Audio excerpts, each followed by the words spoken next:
dideli dalykai? Kokiame mažame dalyke Dovydas buvo ištikimas, kada skaitote 1 ir 2 Samuelio knygas? Pagarba karaliui. Iš pradžių jisai ištikimai ganė avis. Ištikimas piemuo, kuris ganė avis, ar ne?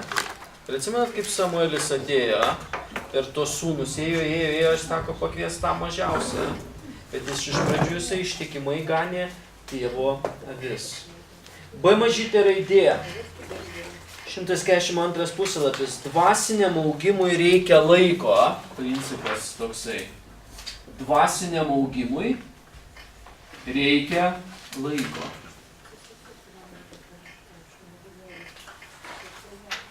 Dvasiniam augimui reikia laiko. Pirmas su skliausteliu. Kada jūs žiūrite į visą chronologiją, Dovydas buvo pateptas karaliumi, kiek metų jam buvo? Kas kada nors studijavote? Nu, jeigu 70 metų gyveno, 40 metų karaliavo, tai 30 metų. Ar mažiau? Drungna, bet ne karšta. Jie anksčiau patepė. Iš tikrųjų. Ai, 16 pirmą kartą. Jam buvo 17 metų. Jis buvo pateptas karaliumi, kai jam buvo 17 metų. Antras su skliausteliu. Iš tikrųjų, Dovydas pradėjo valdyti tautoje po daugelio metų. Iš tikrųjų, jis pradėjo valdyti tautoje po daugelio metų. Prieš žvaigždutės kažkuris teologas pasakė tokius žodžius, aš šitą sakinį atspausdinau, jūs užbaigsite. Tvirtas medis neišauga labai greitai. Tvirtas medis neišauga labai greitai. Pastoriau, o galima sakyti, vėl, kai jūs sakėt nuo mažų dalykų, ten jis ganė vis, bet galiotas buvo nemažas dalykas? Ir? Ar mažas dalykas? Kurie prasme? Nu, tai ištikimas mažose dalykuose, tai ir su galiotis buvo ištikimas. Tai jūs ir matote tą tokį Dievo vedimą, ar ne? Kaip Dievas jam duoda daugiau atsakomybę, ar ne? Ištikimas ganant avis, veda prie didesnio dalyko Galijoto nugalėjimo, ar ne? Ir prieina prie to, kad jis valdo visą tautą Izraelį. Tai čia vienas iš etapų šitame augime, Igori. Akmenukas buvo mažas. Akmenukas mažas, Akmenukas mažas buvo, bet svarbiausiai, kad jis pasakė, kad žemė žinotų, kad yra Dievas Izraelyje. Tu eini prieš mane su ginklu, 1 Samuelio 17 skyrius, aš einu kareiviui Viešpaties vardu, ar ne? Tai tas akmenukas po to ir pataikė ten, kur reikia. C. Kovoje nereikia naudoti svetimų ginklų, bet reikia pasinaudoti tai, ką mums yra davęs Dievas.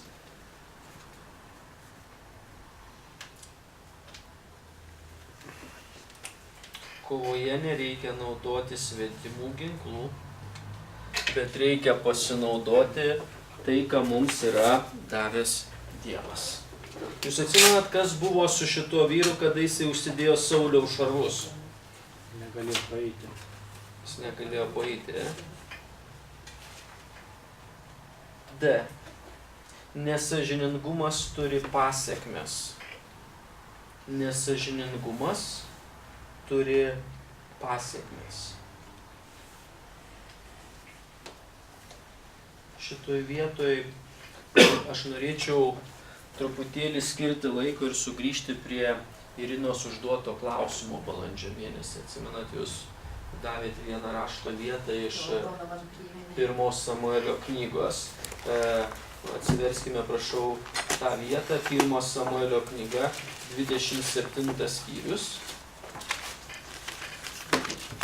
Ir jūs, Irina, prieš baigiantis paskaitom paminėjot 10 ir 11 eilutes, man atrodo, ar ne?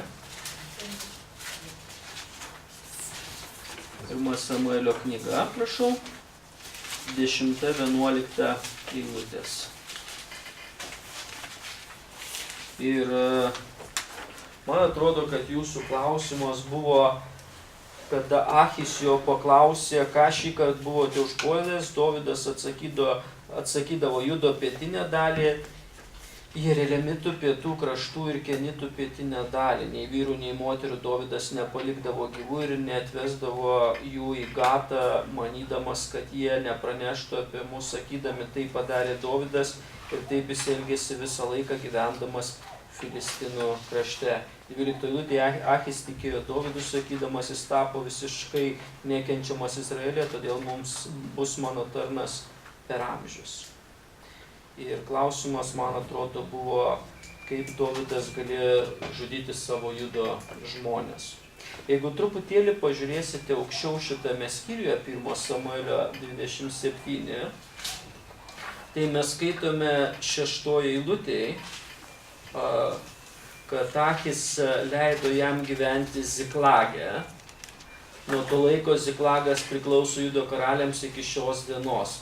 Ziklagas buvo 60 km nuo Jeruzalės, jeigu pažiūrėtumėte į to laiko žemėlapį. 7 eilutė sako, Dovydas gyveno Filistinų šalyje 1 metus ir 4 mėnesius. Ir 8 eilutė sako, Dovydas su savo vyrais išeidavo ir užpuldavo Gesuritus, Gazeritus ir Amelikiečius, kurie nuo senų laikų gyveno toje šalyje nuo Suro iki Egipto. Kai Dovydas užpuldavo kraštą, jis nepalikdavo gyvo nei vyro, nei moters, pasimdavo vis galvijus, asilus, kupranugarius, drabužius ir grįždavo ir nueidavo pas Achį. 10 ir 11 eilutė Irina, Dovydas Achį tiesiog meluoja. Nes jūs matote, kad 8-9 eilutė jis eidavo visai kita kryptimi, ar ne? Jisai užpuldavo visai kitus tautas, Gezuritai, Gazeritai, Amelikiečiai, kurie gyveno nuo Suro iki Egipto. Ir šitos tautos buvo Achio sąjungininkai. Ir jisai silpnino sąjungininkus ir 10 ir 11 eilutėje jisai tiesiog meluoja Achiui, nes jisai eidavo visai kitą kryptimį. Jisai sakydavo, kad Achis nematydavo tai, ką Achis norėdavo girdėti. Šita nuodėmė nėra pateisinama, bet mes pastoviai matome, kad tam tikrais momentais pas Dovydą buvo kūniškų veiksmų. Ir kada pas jį buvo kūniški veiksmai, Dovydas dažniausiai elgdavosi pagal savo išmintį. Tai turbūt pasekmė buvo Dovydo dėl tos nuodėmės, kada jis buvo karalius, jam nesakydavo visą tiesą ar visai meluodavo jam apie padėtį šalyje, tai irgi galima sakyti, kad tai yra kažkoks atpildas. Igoriu, reikia žiūrėti kiekvieną situaciją skirtingai ir ne tose vietose, bet ta praktika būdavo įmanoma. Ir kas yra įdomu, pasižiūrėkite, kad 8 eilutėje Dovydo nuodėmė nepateisinama, bet jisai užpuldavo Gezuritus, Gazeritus ir Amelikiečius. Kas tai per tautos? Kurie gyveno nusivyliai. Ir kas juos turėjo naikinti? Izraelitai. Kada Jozuė grįžo su žmonėmis, bet jie visi nebuvo išnaikinti. Dievo planas visada įvyksta, kad Dievas pasako. Tik tai vėlgi mes turime pripažinti, kad 10-11 eilutėje yra Dovydo Bet kai keista, kad nepraneždavo tiesos tam karaliui niekas. Kažkurį laiką, kaip šitoj vietoj mes matome, kad nepraneždavo. Ir Achis būdavo patenkintas ir net 12 eilutėje sako, Achis tikėjo Dovydu, kad jis bus nekenčiamas Izraelyje. O gavosi visiškai priešingybė, turbūt suvokė, kad jisai naikino Izraelitų priešus, jis kaip tik įgavo populiarumą Izraelyje. Turbūt suvokėte šitą dalyką, nes tos tautos spaudė, bet turime įvardinti, kad tai buvo Dovydo melas šitą vietą. Nes Dovydas naikindavo ir liudininkus gal.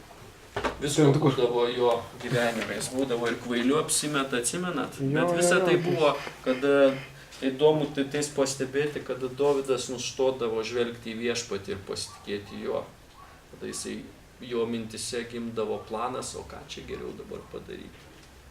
Čia vienas iš tų atvejų. Todėl tai ir pasakiau, kad nesąžiningumas turi pasekmes. Negerai susituokti su asmeniu, kuris nenori gyventi vienybėje. Ir jūs žinot, kad Dovydas turėjo ne vieną žmoną ir kaip kurios žmonos nenorėjo gyventi vienybėje. Mes jau kalbėjome, F mažytė raidė, nuodėmės pasekmės yra tragiškos.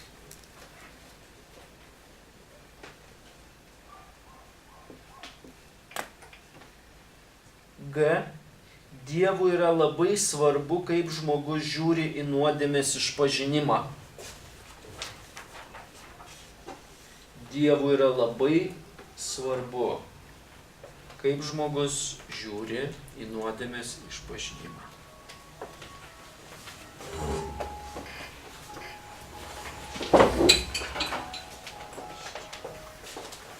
Pirmas su skliausteliu mums parašyta apie Dovydo nuodėmę, 2 Samuelio 11, antras parašyta apie nuodėmės išpažinimą, Psalmė 51.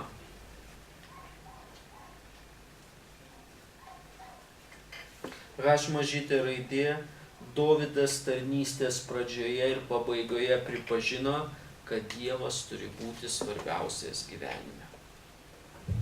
Tiek pradžioje, tiek pabaigoje jisai pripažino, kad Dievas turi būti svarbiausias gyvenime. B didžioji raidė, Betsabėja, Urijo žmona, Dovydo žmona, Saliamono mama. Paminėta Biblijoje 12 kartų pamokos iš Betsabėjos gyvenimo. A. Negerai, kai elgiesi kūniškai ir gundai priešingos lyties atstovą. Negerai, kai elgiesi kūniškai ir gundai priešingos lyties atstovą. Kada mes skaitome 2 Samuelio 11, mes matome vėlgi, kad Betsabė irgi nebuvo labai atsargi, kada jinai prausėsi apsinuoginusi. Todėl mes vėlgi matome šitą dalyką, kad tai nelabai gerai. B. Paleistuvystė yra rimta nuodėmė ir turi skaudžias pasekmes. Paleistuvystė yra rimta nuodėmė ir turi skaudžias pasekmes. C didžioji raidė Abneris, Sauliaus kariuomenės vadas, paminėtas Biblijoje 61 kartą, pamokos iš Abnerio gyvenimo. A. Dievas nori ištikimybės tarnystėje. Abneris turėjo vadovauti kariuomeniai, bet keletą kartų padarė klaidas, kai reikėjo apginti karalių. B mažytė raidė, ką žmogus sėja, tai jis ir pjauna. Kai jisai sėja, tai jis ir pjauna.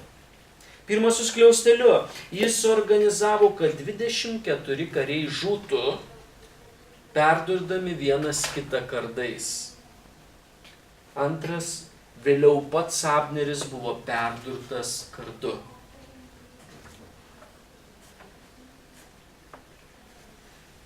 D didžioji raidė Absalomas maištavo prieš savo tėvą, paminėtas 108 kartus Biblijoje, pamokos iš jo gyvenimo, A mažytė raidė. Nespėjot kažko? Kai reikėjo, Abneris keletą kartų padarė klaidas, kai reikėjo apginti karalių.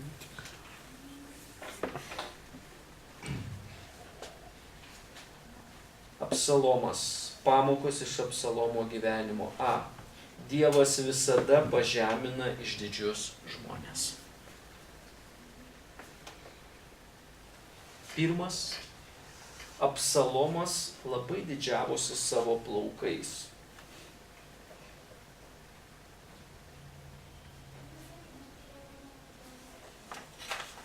Antras. Visa tai prisidėjo prie Absalomo mirties. Ar atsimenat, kas už medžio užsikabino? Plaukai. B.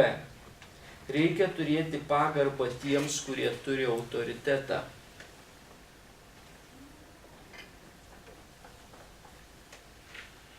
ir prie žvaigždutės Absalomas visiškai negerbė karaliaus.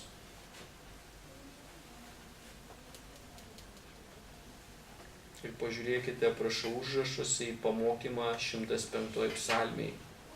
Nelieskite mano pateptųjų ir mano pranašams nedarykite pikto. O tie žmonės, kurie turi iš Dievo autoritetą, reikia būti atsargiu, kada kažką jų atžvilgiu darai. Tai kodėl tada Dovydas labai liūdėjo dėl Absalomo? Jam tai buvo sūnus Igori. Vienas iš jų. Vienas iš jo sūnų, tai jam tai buvo sūnus, tai kaip bebūtų tėvui prarasti savo vaiką, nes labai sunku. Nors vis tokį nevykėlį, bet... Vis tiek tai vaikas. Mes visi esame tam tikrą prasme nevykėliai, ar ne? Bet vis tiek kiekvienam vaikas yra vaikas. Kaip tėvas liūdėjo, bet vaikas. Antra Samuelio knyga, jeigu yra kokių galutinių komentarų, nuomonių, pastebėjimų, prašom. Dėl Betsabėjos tas jos prausimasis, tai buvo kultūros dalis, kad jie tame kieme, kuris būdavo aptvertas, tenais žmonės prausdavosi ir tiesiog tai nebuvo jos sąmoningos elgesys ir greičiausiai nematė to stebėjimo, kaip bet aišku, faktas tas, kad nesargiai tai žinoma. Antras Samuelio knyga, ačiū Aliau, geras pastebėjimas. Antras Samuelio knyga,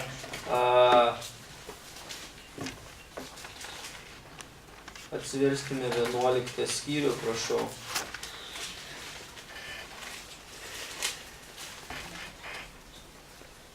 Ir 11 skyriaus antroji eilutėje mes skaitome viduryje, kad jis pamatė besimaudančią moterį, ar ne? Tai reiškiasi, buvo vieta, kur ta moteris maudėsi. Bet kitas dalykas, jūs turbūt pastebit antroje eilutėje, kada skaitote, nuo kur jisai pamatė. Jo. Tai reiškiasi, vis tiek buvo ta vieta, kur žiūrėdavo į tas vietas. Ir tai greičiausiai nebuvo visiškai nežinoma, ar ne? Kad kažkas gali nežiūrėti. Todėl vėlgi, kaip skaitai hebrajų kalboje šitą tekstą ir kaip kurie hebrajų kalbos žinovai aiškina, kad tai kažkiek buvo neatsargumo visame tame, kur gal galėjai pamastyti, kad kažkas gali stebėti tave ir gali, sukelti tuos dalykus. Aš supratau ir mintį, ką jūs sakėte, bet atrodo, kad buvo tas dalykas. Nes vėlgi atrodo naktis ir atrodo jau tą laiką moteris pasirinko, kada jau nėra daug akių. Jau Dovydas net atsikėlė iš miego jau jam, tai nebuvo dienos metu, kada daug kas gali pastebėti. Tai toks pamastymai. Bet buvo pakankamai šviesų, kad matė. Jo, pati hebrajų kalba, kaip žiūri šitą sakinį nuo stogo, jis pamatė besimaudančią moterį, moteris buvo labai graži, ar ne? Tai reiškia, vėlgi, jinai galėjo būti atsargesnė, ar ne, kad pasirinktų nuošalią vietą. Ir dar kitas dalykas, į ką mums reiktų atkreipti dėmesį ir gal ką pastebėti, ar ne? Mums šiandieną gal šiek tiek neįprasta, bet savo kultūroje, hebrajų kultūroje arba artimųjų rytų kultūroje, jie žinojo, kad stogas yra svarbus ir ant stogo vyksta kaip kurie dalykai. Pasižiūrėkite, pavyzdžiui, jūs matote, kad čia karalius stovėjo ant stogo, ar ne? Ir ant stogo gimė nuodėmė, ar ne? Ir jis tą nuodėmę atliko. Bet jeigu jūs galėtumėte su manim atsiversti tos pačios antros Samuelio knygos 16 skyrių, prašau. Štai. Eilutę pasakysiu. Kas galit paskaityti 22 eilutę, prašau. 2 Samuelio 16:22. Jie pastatė Abšalomui palapinę ant stogo, o jis visiems izraelitams matant, įėjo pas savo tėvo sugulovės. Matote, kur pastatė palapinę? Ant stogo. Ir nuodėmė vyko ant stogo. Tai mums atrodo neįprasta, bet jų kultūroje tuo metu jie žinojo, kad tą palapinę pastatė su tikslu ant stogo, ar ne? Kad visi izraelitai matytų, kad Absalomas dabar ims savo tėvo sugulovės ir darys didelę negarbę tėvui. Tai vėlgi greičiausiai, kada sulygini tas eilutes, Betsabėja turėjo žinoti savo kultūroje, kad ant stogų kažkas vyksta ir į ją gali žiūrėti. Nes mes šiandien nestatytume palapinės ant stogo. Nu dabar aš jums pasakysiu, jūs pabūkite čia, aš nueisiu, pastatysiu palapinę ant stogo, pasideginsiu saulėje. Nu, stogas tapti pritaikytas. Izraelė buvo truputėlį kitaip. Bet pastoriui reikia žinoti, kaip ten tas, pavyzdžiui, kaip mes mokėmės tas istorinis kultūrinis aspektas, kada kaip atrodė namai ir kaip galima, aišku, jis turėjo rūmus, tiesiog nepaprastas namas kažkoks tai, ne, kaip kažkoks tai iš mūsų namų, ne, bet jisai turėjo rūmus ir ten galima buvo vaikščioti ant to stogo ir ten ne porą metrų, bet labai didelis stogas buvo. Kuri, jo, ir ta prasme, kad jisai pamatė, jisai žiūrėjo ir pamatė. Samuelio 11:2 eilutė išversta rūpščio kartą vieną popietę. Rūpščio. Tai... Jo, pas hebrajus tos valandos truputėlį skiriasi negu pas mus, ar ne? Vakarinės maldos valanda, popietės, tai truputį skirtingos valandos. Vakaras taip dienos pradžia. Nes, taip žiūrint, arba turėjo būti išklausėtas žygūdų, šviestuvas kažkoks, degantis, arba dar šviesų būtų. Gali būti. Kas dar iš antros Samuelio knygos mylėjo? Šiaip, čia prieš tai gal buvo mintis atėjus tokia, kad bendrai, kai ir kitoj vietoje tarp knygų, kad reiškia iš neturėjimo paveikti, reiškia, nepasakysiu pažodžių, bet pavyzdį paimsiu. Kad ir pavyzdžiui, sovietų armija. Kai iš neturėjimo kareivių prasimanydavo pasityčiojimus iš vieni kitų, ar ne, iš tų jaunesnių, kaip sako, dėdovščina būdavo kam. Ir kai yra užimtas žmogus, tai jis tikrai neprasigalvoja, bet kai neturi ką veikti, jis žvalgėsi, žiūrėsi. Tai va, kažkas sakė, kas yra didžiausi tinginiai. Tie, kurie niekada neturi laiko. Ir aš skaičiau vieną interviu. Jūs turbūt gal irgi skaitėte arba girdėjot, kad Lietuvoje gyvena tokia moteris Jolanta Uspaskich. Ir pas ją atėjo toks depresinis momentas kažkokiam žurnale, ar kur dabar aš skaičiau, depresinis momentas. Jinai niekad neturi laiko. Ir tuo metu jinai nuvažiavo, man atrodo, į Paberžę, ten buvo tėvas Stanislavas, ar ne, taip vadinamas, jis dabar jau turbūt jau miręs. Ir jinai nuvažiavo pas jį pasikalbėti ir jinai sako, tėve Stanislavai, aš visiškai neturiu laiko, aš tiek užimta, aš neturiu laiko. Ir jis jai davė tokį patarimą, tai tu pradėk dirbti. Pagrindinis mokymas jau buvo per darbą. Jo, tu sako, pradėk dirbti. Ir Jolanta po kelių mėnesių grįžo pas tėvą Stanislavą ir jinai sako, tėve Stanislavai, aš pradėjau dirbti. Jūs neįsivaizduojat, kiek aš dabar turiu laisvo laiko. Suprantate? Įdomu buvo taip paskaityti ir palyginti. Gerai, sekanti istorinė knyga.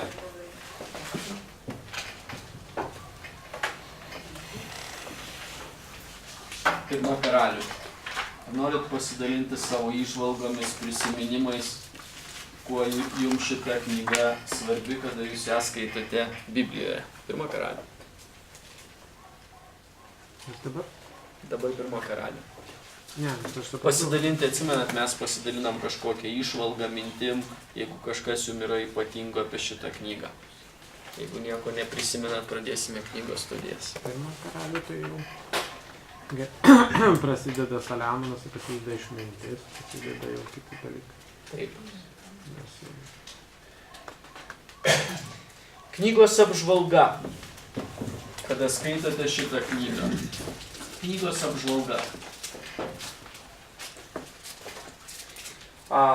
Pirma karalių knyga, arba pirmoje karalių knygoje užrašyta Izraelio tautos istorija. Kada skaitote šitą knygą, kaip ir matote savo užrašuose, 971 iki 851 metai prieš Kristų.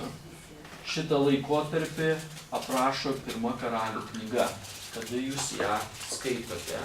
B. Karaliaus Saliamono valdymas. Pirmas Dovydo mirtis.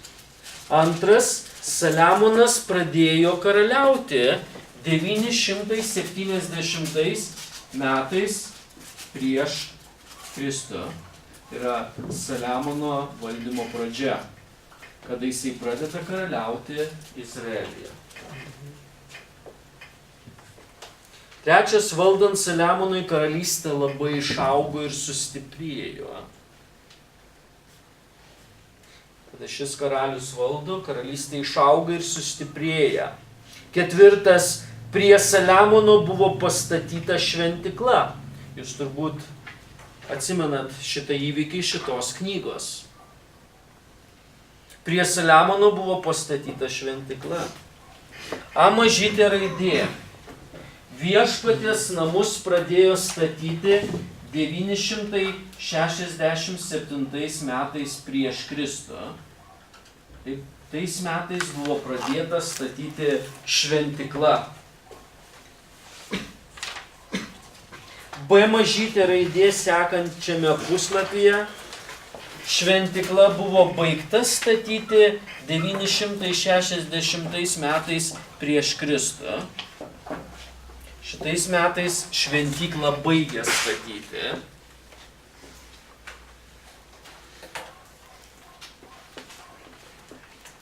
Dabar pasižiūrėkite, prašau, į nuorodą 1 Karalių 6.13 ir po to užsirašysime E mažytę raidę. 1 Karalių 6.13 sako, aš gyvensiu tarp Izraelitų ir neapleisiu savo tautos Izraelio. E mažytė raidė tai yra svarbiausias šventyklos tikslas, ar ne? Atsiprašau, C, ačiū Igor. C mažytė raidė svarbiausias tikslas, kad Dievas gyvens tarp Izraelitų. D. Šita šventykla, apie kurią mes dabar kalbame, D mažytė raidė, stovėjo iki 586 metai prieš Kristų. 586 prieš Kristų. Šventykla, kurią pastatė Saliamonas. Ir jūs turbūt atsimenat ir savo galite užsirašyti, kas sugriovė šventyklą. 586, tada babiloniečiai ją sugriovė.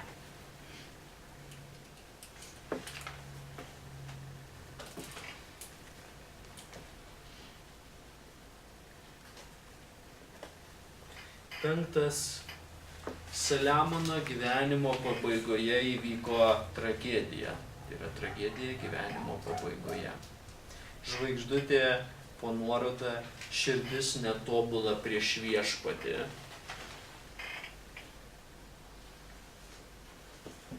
C. Saliamono nepaklusnumo pasekmės. A mažytė raidė, karalystė buvo padalyta.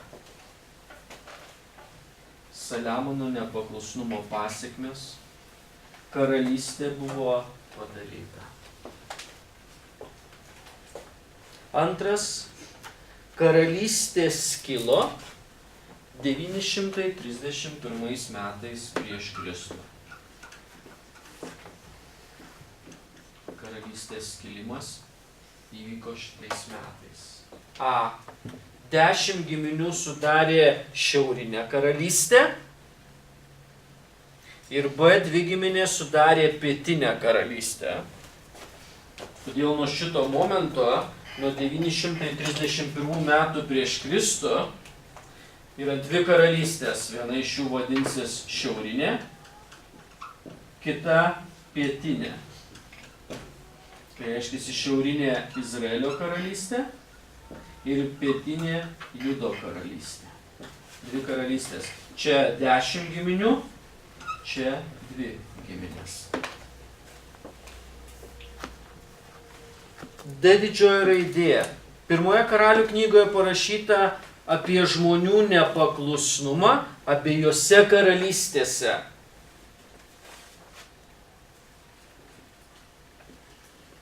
Abiejose karalystėse buvo žmonių nepaklusnumas. Žvaigždutė, žmonės ignoravo Dievą ir jos siųstus pranašus. Tiek vienoj karalystėje, tiek kitoj. Žmonės ignoravo patį Dievą ir Dievas siuntė pranašus su savo žinia. Ir jie buvo ignoruojami. E didžioji raidė. Pirma karalių knyga baigėsi Ahazijo valdymu šiaurinėje karalystėje.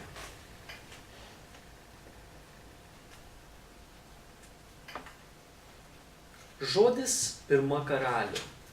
Vėlgi jums reikia atkreipti dėmesį, kad originaliuose rankraščiuose tai buvo viena knyga, kurioje užrašyta Izraelio istorija. Žvaigždutė, kada užsirašysite tautos istoriją, žvaigždutė svarbus teiginys, kada studijuojate šitą knygą. Tautos dvasinis nuosmukis vedė į politinį nuosmukį. Pastebėt principą? Tautos dvasinis nuosmukis vedė į politinį nuosmukį. Vadinasi, kada mes žvelgiame į šituos principus ir šituos pamokymus, kodėl kai kurios tautos yra politiškai nusmukusios? Todėl, kad mes galime pažiūrėti, koks yra tautos dvasinis stovis. Kada jūs skaitote pirmą karalių knygą, arba vėlgi ją skaitysite, visada pastebėkite šitą principą. Pirmiausiai dvasinis nuosmukis ir tai vedė į politinį nuosmukį. Hebrajų kalboje melechim reiškiasi karaliai, graikų kalboje septuagintoje karalių knygos vadinasi 3 ir 4 karalystės. Kaip sinodaliniam. Sinodaliniam, taip. Pas juos visos carstv yra sinodaliniam vertime. Tai turbūt gal tai daugiau atkeliavo iš septuagintos. Bet taip pat lotynų vulgatoje liber regum, tertius et quartus, 3 ir 4 karalių knygos. Knygos užrašytojas. A didžioji raidė. Užrašytojas yra nežinomas. Tradicijos ir įvykiai sako, kad knygos užrašytojas gali būti Jeremijas. Bet čia tik tradicijos. C. Užrašytojas turėjo būti pranašas istorikas, nes jis aiškiai atskleidžia tautos atpuolimą. D. 1 ir 2 karalių knygose yra stipriai parašyta apie Dievo teisingą teismą stabmeldystei ir amoralumui. Dievas įvykdo teismą stabmeldystei ir amoralumui. Kada jūs studijuojate Seną testamentą ir studijuojate Dievo tautos gyvenimą, jūs nuolat galite pastebėti arba jau pastebėti šitos 2 dalykus. Stabmeldystė visada yra susijusi su amoralumu. Visada šitie 2 žodžiai, stabmeldystė ir amoralumas, visada jie kartu. Visada tai lydi tautą. Jeigu yra stabmeldystė, prasideda amoralumas.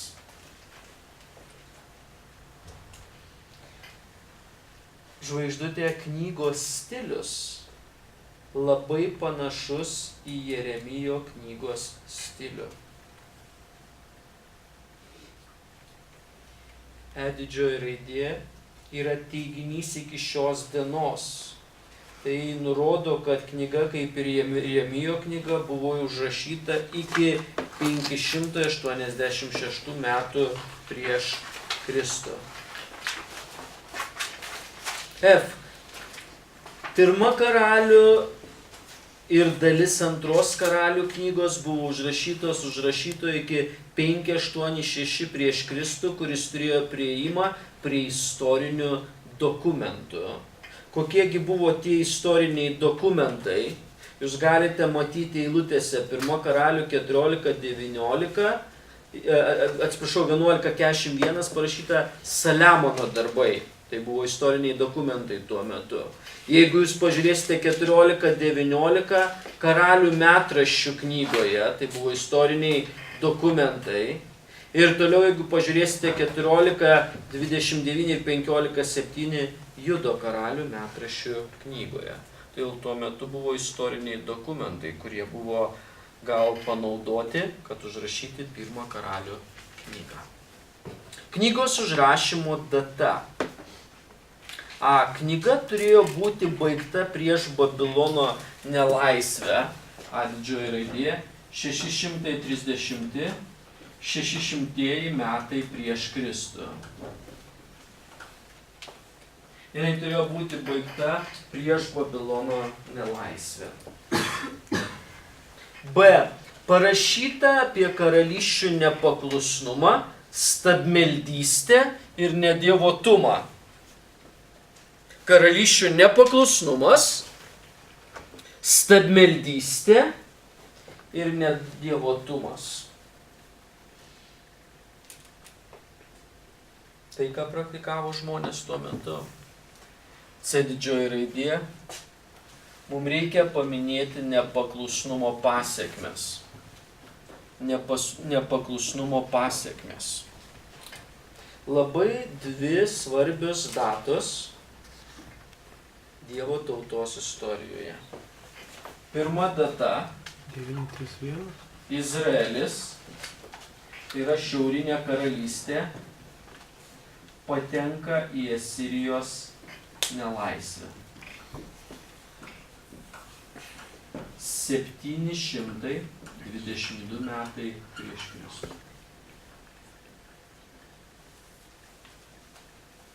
Izraelio šiaurinės